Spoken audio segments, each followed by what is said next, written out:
Hey guys, what's up? 2021 was a great year for JRPGs, wasn't it? Too many long-awaited JRPGs released on it. But what about 2022? Is it going to be as interesting as 2021 was?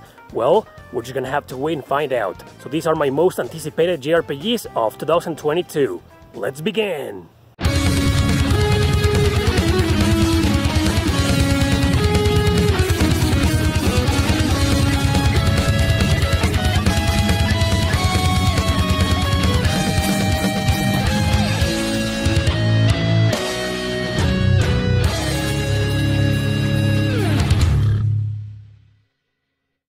Number 7. Magmalord.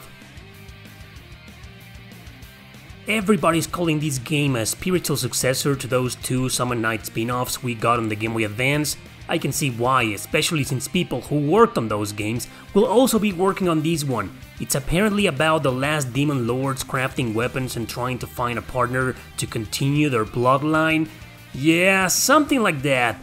Anyway, the game looks very interesting, especially for a low-budget title. A little bit mobile, but don't worry, this one will be released on PS4 and Switch on February 4, maybe on PC too one day. If you don't know the Game Boy Advance Summon Night games, they were basically like this, action RPGs where battles take place in a 2D visual environment. I'm a fan of those games, and what I'm seeing, including the art, looks really cool. I can't wait to see what this turns out like.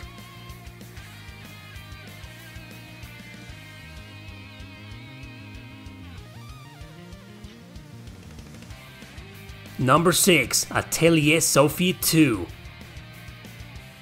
Yes, I'm a fan of the Atelier series, and yes, this game is getting a sequel. And I really enjoy the original Sophie actually. It was the first in the Mysterious trilogy back on the PS Vita, later ported to the PS4 and Switch.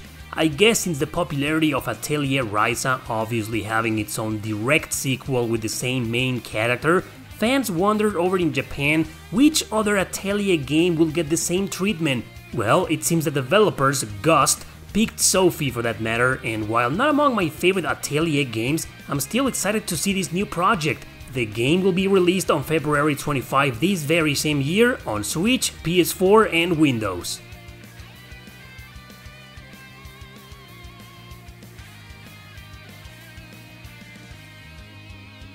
Number 5. Granblue Fantasy Relink.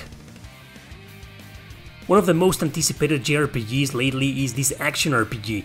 It was first announced in 2016 by Cygames and Platinum Games as a collaboration, all thanks to the success of a mobile game released in 2014, but several changes and delays kept happening until last month, when it was officially announced for 2022, although still with no exact date. Anyway, the mobile game was so successful, it spawned an anime that you can watch on Netflix, a sequel called Versus on the PS4 and PC, which is both a fighting game and an action RPG, and finally this one, though I'm not sure if it's a revamp with the same story and characters or another kind of sequel.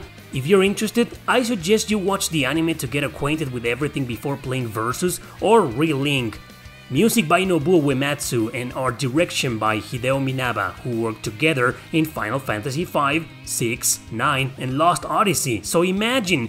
This game will probably make a lot of noise when it comes out, and from what I can see in the gameplay trailers, it looks really awesome! It will be released on Steam, PS4 and PS5, but without the involvement of Platinum Games.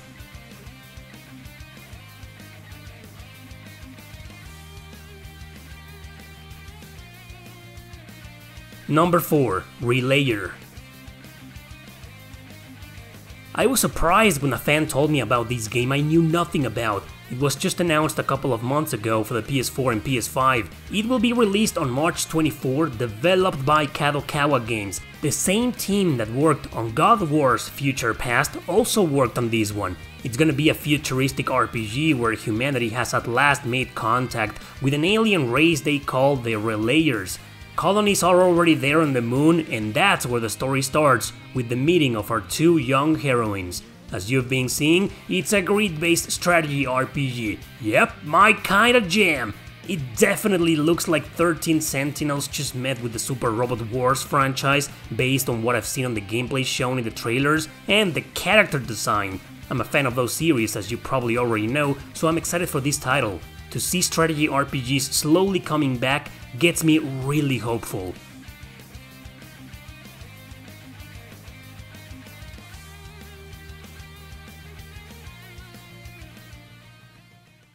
Number 3. Trails from Zero. We've all been waiting for this game for a long time, and it will be finally released this year, though still with no exact date. PS4, PC and Switch will greet this first entry in the Crossbell duology, direct sequels to the Trails in the Sky trilogy, and yeah, prequels to the popular Trails of Cold Steel games. So it takes place in Crossbell, overrun by political madness from both the Erebonian Empire and the Kalvar Republic, both trying to take over. And of course there's organized crime. A group of police officers, including a young detective, will investigate through, caught up in the middle of a possible civil war.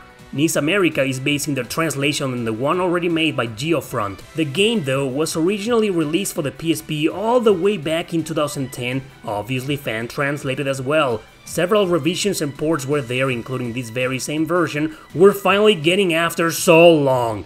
I hope this remake succeeds so they can stop delaying the release of other Kiseki titles in the future.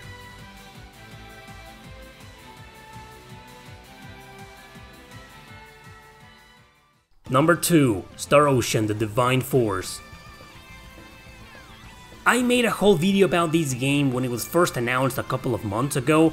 I still think it's a very important release for the series. Speaking of that, this game doesn't have an exact release date yet, but the trailers showed it will be released this year as well. Apparently it will be available on PS4, PS5, PC and Xbox One from launch. From what I saw in the trailers, the gameplay looked badass, way better than the one in the previous entry. Characters looked interesting as well, and the music probably won't fail, composed by legendary Motoi Sakuraba.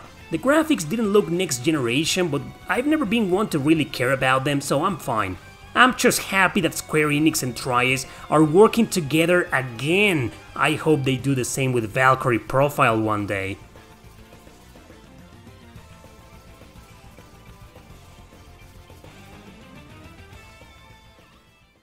Number 1. Triangle Strategy.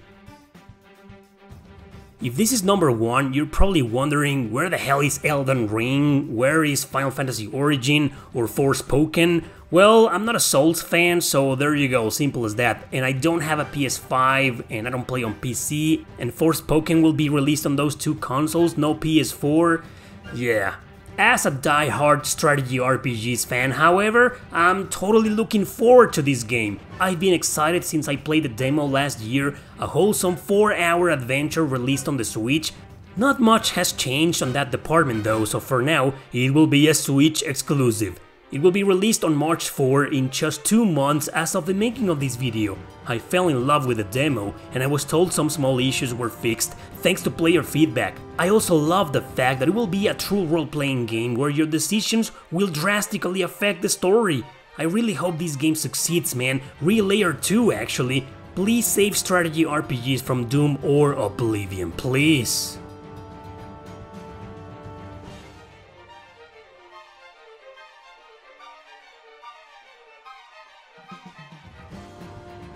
Man, this place looks like those areas where JRPG characters stop to rest or make a campfire.